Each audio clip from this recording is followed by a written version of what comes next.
Hola, hola y bienvenido a mi gente educada. Hoy comenzaremos con una nueva clase donde vamos a abordar el desarrollo normativo del lenguaje. Aquí vamos a hacer un análisis que va a ir desde los fundamentos biológicos hasta la competencia al narrar, o sea, competencia narrativa. Bien, ¿por qué nos importa esto a los profesionales de la salud?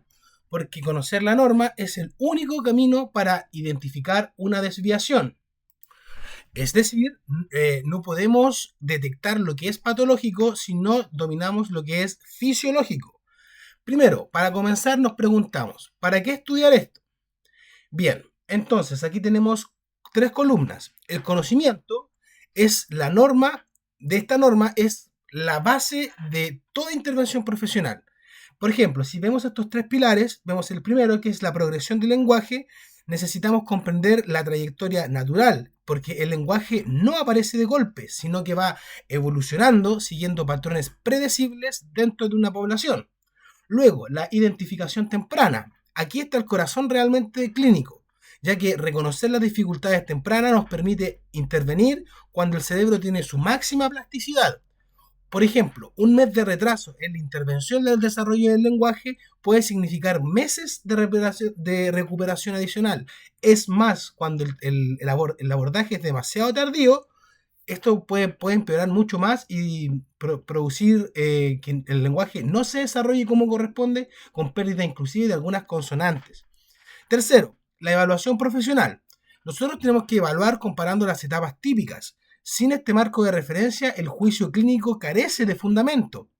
Entonces, el desarrollo del lenguaje es un proceso que es esencial para las habilidades comunicativas y esto a lo largo de toda la vida. No se habla solo de la infancia. Entonces, continuando, tenemos que aprender que el lenguaje no es una unidad que se llame monolítica, o sea, que sea una sola línea, sino que es un sistema complejo donde el sonido, la estructura, el significado y el contexto social tienen que integrarse. Veamos ahora sus componentes. La fonología es la base.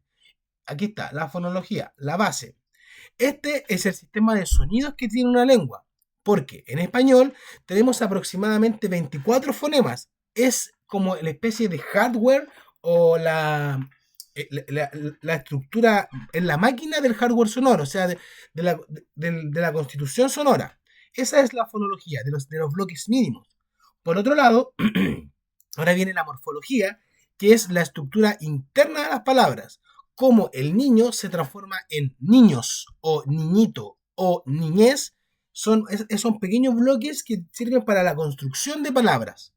Entonces, ¿qué viene después? La sintaxis, las reglas para combinar las palabras en oraciones. Porque, por ejemplo, decimos el perro negro y no perro el negro. Es la gramática operativa que da las instrucciones de cómo se conjuga el lenguaje. Ahora, respecto a la semántica. La semántica es el significado que representa cada palabra, cada oración. La semántica es el contenido, el significado de lo que se quiere decir. Finalmente, la pragmática, que este ya es el uso del lenguaje pero en contextos sociales. Saber que no hablas igual con tu abuela que con tus amigos, o que por ejemplo o si estás frente a una autoridad vas a utilizar un tipo específico de lenguaje. Es la competencia o la habilidad social del lenguaje. Si nos damos cuenta, entonces vemos que cada componente se desarrolla con diferentes temporalidades y una acción cualquiera esta puede afectar al sistema completo. Vamos entonces con la interacción con la naturaleza y el entorno. La pregunta clásica que nosotros nos hacemos aquí es, ¿el lenguaje es innato o es aprendido? La respuesta es, en realidad, bueno, ambos, pero en sincronización. Si vemos entonces ahora el cuadrante superior derecho donde dice genética, existe de por sí una predisposición biológica, ya que nacemos preparados para el lenguaje a través de genes específicos. Acá en el cuadrante inferior derecho vemos la estructura cerebral, ya que tenemos una anatomía dedicada, como el área de Broca, de Wernicke, fascículo arqueado, el hardware neurológico que ya vimos en la clase anterior.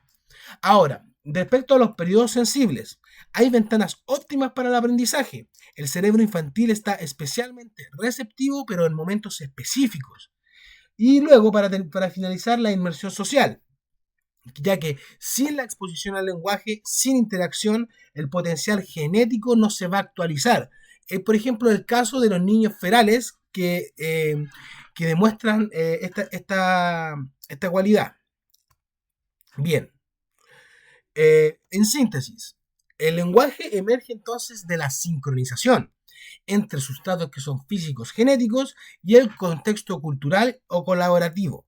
No es ni pura biología ni pura cultura, sino más bien una especie de cooperación entre ambos.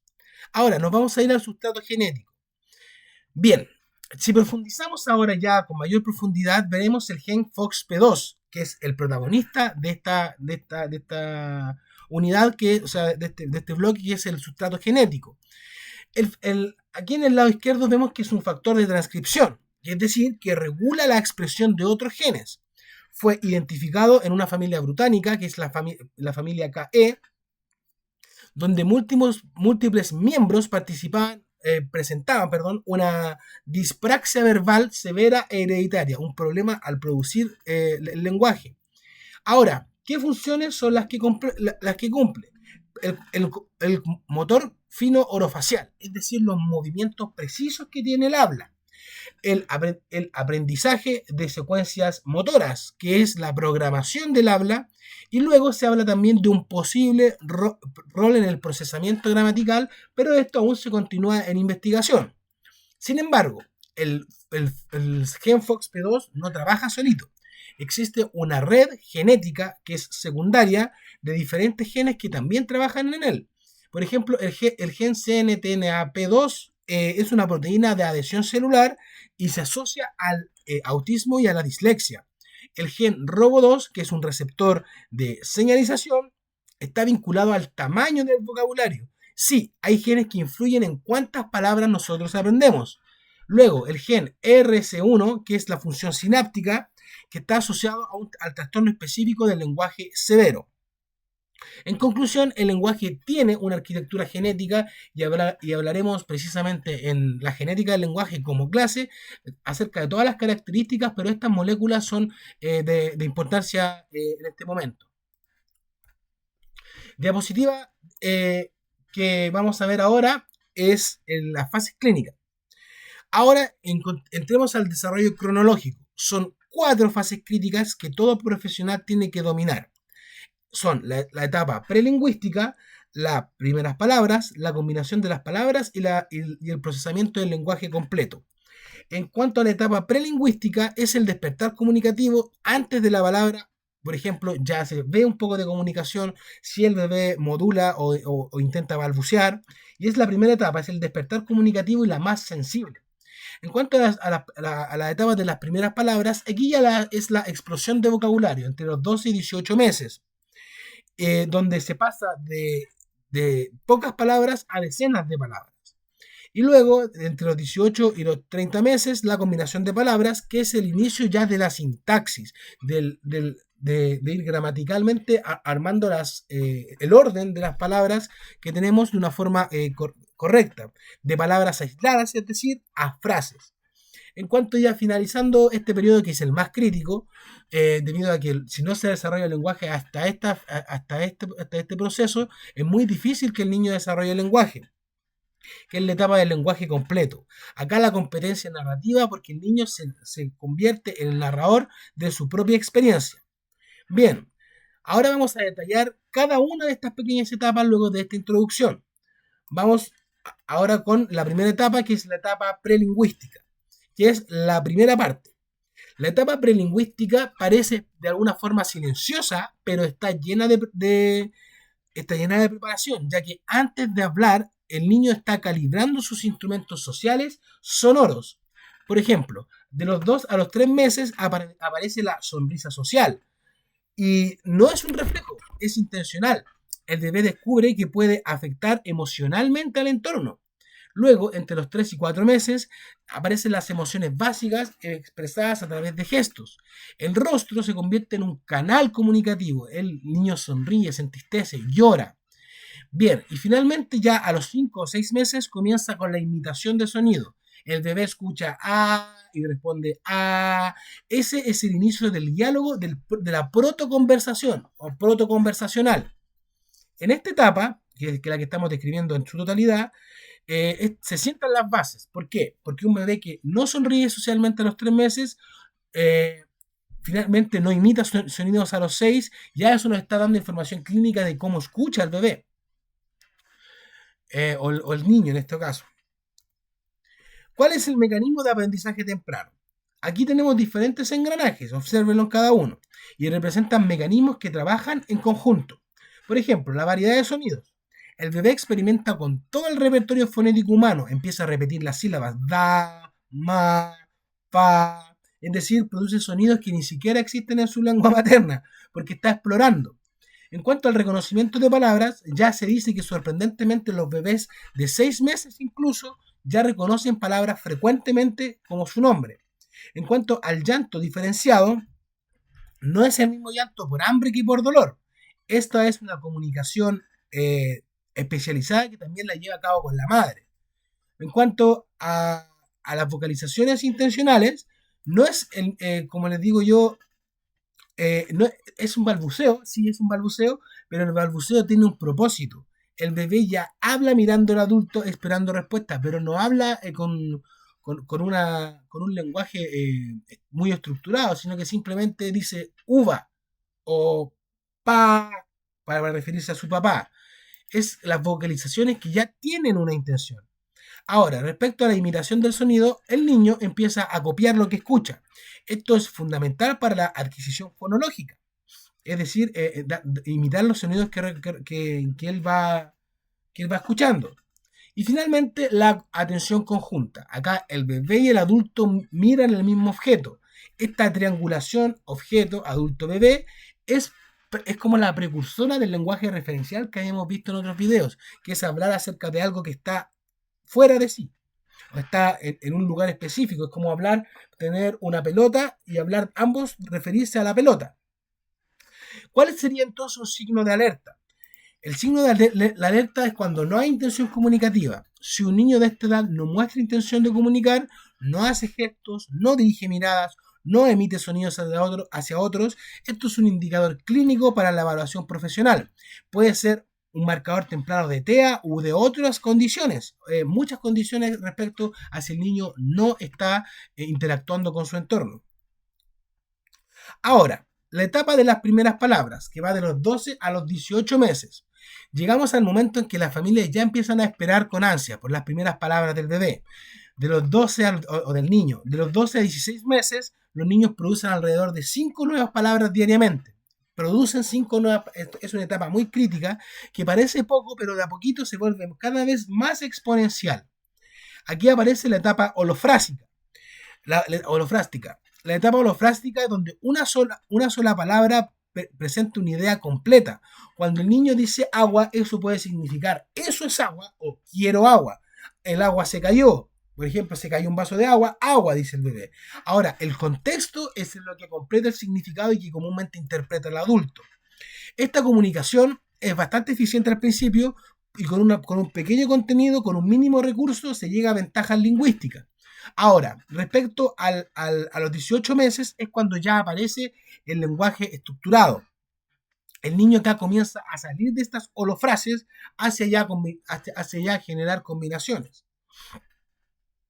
Bien, entonces, ahora, en cuanto a la explosión del vocabulario, si nosotros aquí podemos observar una pirámide que va desde abajo hacia arriba, donde primero tenemos que entender que hay una comprensión del lenguaje.